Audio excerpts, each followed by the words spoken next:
Selamat pagi, semangat pagi, haleluya. Bapak-bapak, ibu-ibu, dan saudara-saudara sekalian, kita berjumpa lagi di dalam acara Renungan Pagi. Tapi sebelum kita mendengarkan bersama renungan firman Tuhan, kita akan bersama-sama memuji dan memuliakan nama Tuhan.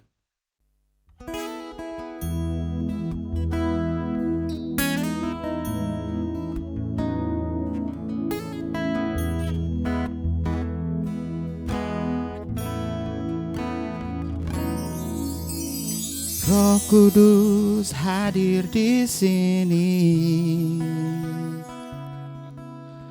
mengalir di bait suci. Perkara ajaib pun terjadi, kuasa mujizat nyata, karena Roh Allah sedang bekerja. Roh Kudus hadir di sini, mengalir di bait suci. Perkara ajaib pun terjadi, kuasa mujizat nyata, karena Roh Allah sedang bekerja.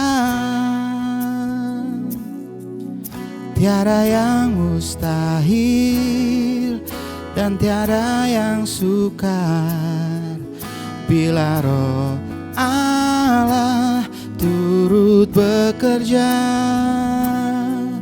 Tiada yang mustahil bagi orang percaya, karena Roh Allah turut bekerja di antara kita.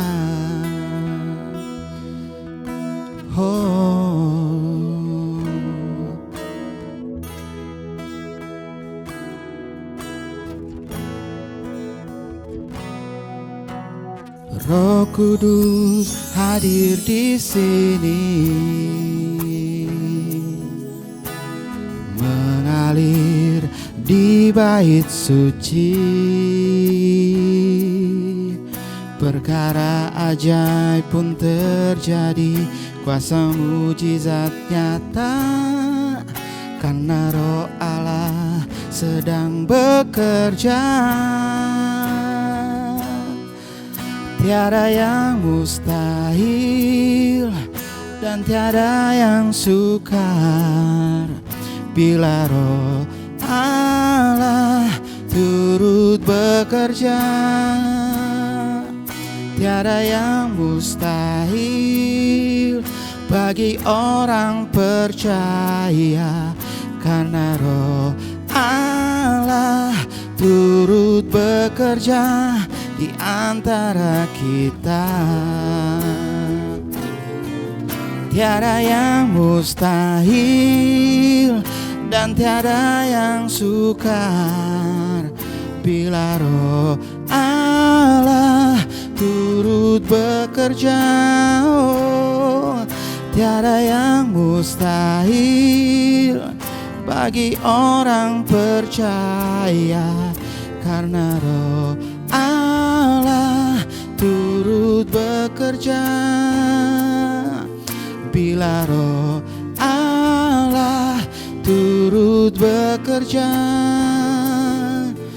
karena Roh Allah turut bekerja di antara kita.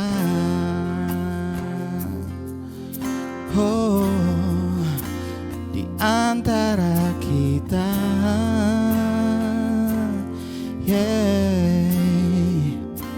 di antara kita. Kita akan berdoa untuk memulai acara ini. Bapa di dalam surga, yang kami panggil dengan nama Tuhan Yesus Kristus, pagi hari ini kami akan mendengarkan sebagian dari firman-Mu. Engkau buka dan sucikan hati kami, sehingga kami dapat mengerti sabda-Mu, Tuhan. Biarlah urapan Roh Kudus yang akan memberikan hikmat dan pengertian yang lebih dalam lagi, sehingga firman-Mu dapat kami pakai sebagai pedoman bagi kehidupan kami. Kami akan mendengar firman-Mu hanya di dalam nama Tuhan Yesus Kristus. Haleluya. Amin. Judul renungan pagi hari ini adalah Kuasa Salib Kristus. Kuasa Salib Kristus. Dan ayat pokok terdapat di dalam Yohanes 12 ayat 13. Yohanes 12 ayat 13 demikian bunyinya. Mereka mengambil daun-daun palem dan pergi menyongsong dia sambil berseru-seru, Hosana, diberkatilah dia yang datang dalam nama Tuhan Raja Israel. Boleh saya ulangi sekali lagi? Mereka mengambil daun-daun palem dan pergi menyongsong dia sambil berseru-seru, Hosana, diberkatilah dia yang datang dalam nama Tuhan Raja Israel.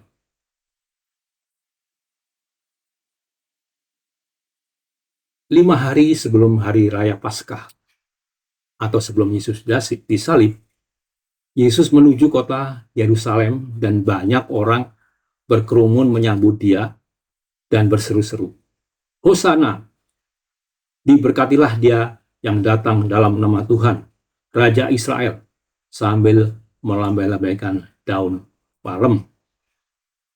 Bagi orang Israel, daun palem memiliki arti kemenangan. Daun palem seperti ini, kurang lebih ya.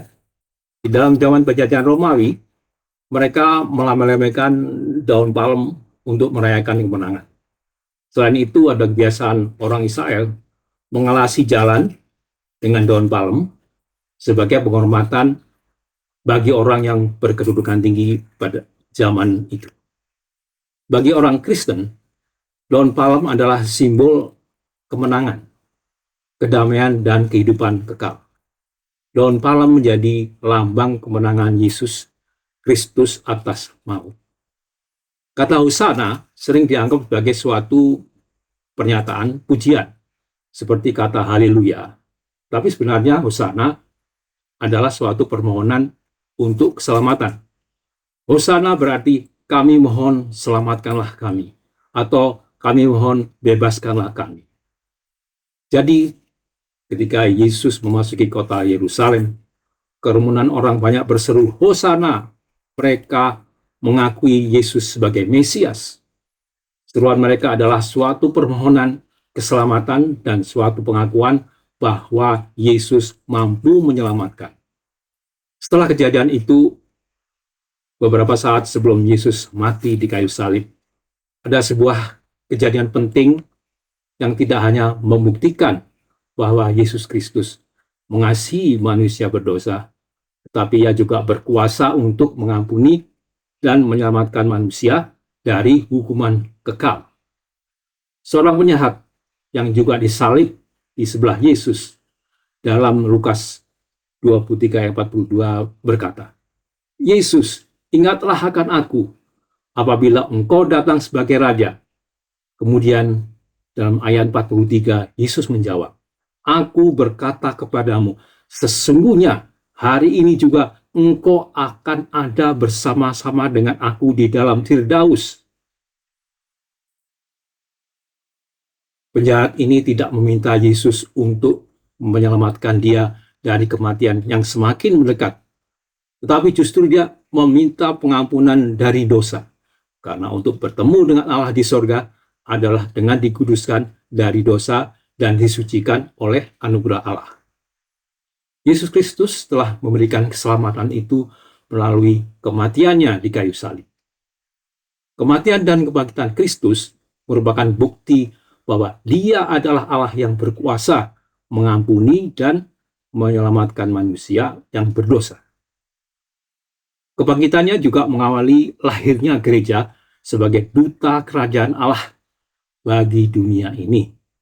Dunia yang belum mengenal anugerah keselamatan adalah ladang bagi gereja untuk memperkenalkan karya salib Kristus. Kita adalah orang yang telah menerima kasih Tuhan yang tak terbatas itu. Dan panggilan kita adalah menyatakan kasih Allah yang besar itu bagi dunia ini. Bapak-bapak, ibu-ibu, dan saudara-saudara sekalian, setelah Yesus ditinggikan di atas kayu salib, mati dan kemudian bangkit, Yesus menyampaikan amanat agungnya kepada murid-muridnya di dalam Matius 28 ayat 19 dan 20 yang berbunyi demikian. Karena itu pergilah, jadikanlah semua bangsa muridku dan baptislah mereka dalam nama Bapa dan Anak dan Roh Kudus, dan ajarlah mereka melakukan segala sesuatu yang telah kuperintahkan kepadamu. Dan ketahuilah, aku menyertai kamu senantiasa sampai kepada akhir zaman. Apa arti jadikan semua bangsa muridku? Artinya adalah jadikan, ubahlah, bentuklah bangsa-bangsa itu menjadi pengikut Yesus, menangkan jiwanya, selamatkan jiwanya. Memenangkan jiwa berarti memperkenalkan Yesus sebagai Tuhan dan Juru Selamat, sehingga seseorang mendapat anugerah hidup yang kekal di sorga karena percaya kepada Yesus Kristus. Kita sebagai orang Kristen, sesuai dengan amanat agung dari Yesus Kristus, kita dapat memenangkan jiwa dengan melalui sikap hidup Kristen, dengan menjadi pelaku firman Tuhan dalam kehidupan kita. Dengan demikian, orang lain yang melihat cara hidup kita dapat mengenal dan dimenangkan jiwanya bagi Tuhan Yesus. Memenangkan jiwa bukan berarti hanya membawa orang menjadi beragama Kristen. Memenangkan jiwa berarti mengubah manusia dari kehidupan yang tidak sesuai dengan kehendak Allah menjadi orang yang hidup dalam keselamatan Tuhan Yesus, yaitu dikembalikan ke rancangan semula atau menjadi serupa dengan Tuhan Yesus sendiri. Demikian renungan pagi kali ini. Tuhan Yesus memberkati kita semua. Sebelum berpisah ada sedikit pesan. Hari Selasa dalam bulan Agustus. Hari Selasa tepat untuk berbelanja. Ada kuasa dalam salib Kristus. Kuasa untuk memenangkan jiwa-jiwa. Ada batu di pinggir kali. Sampai bertemu di lain hari. Kita akan berdoa untuk menutup perjumpaan pada pagi hari ini.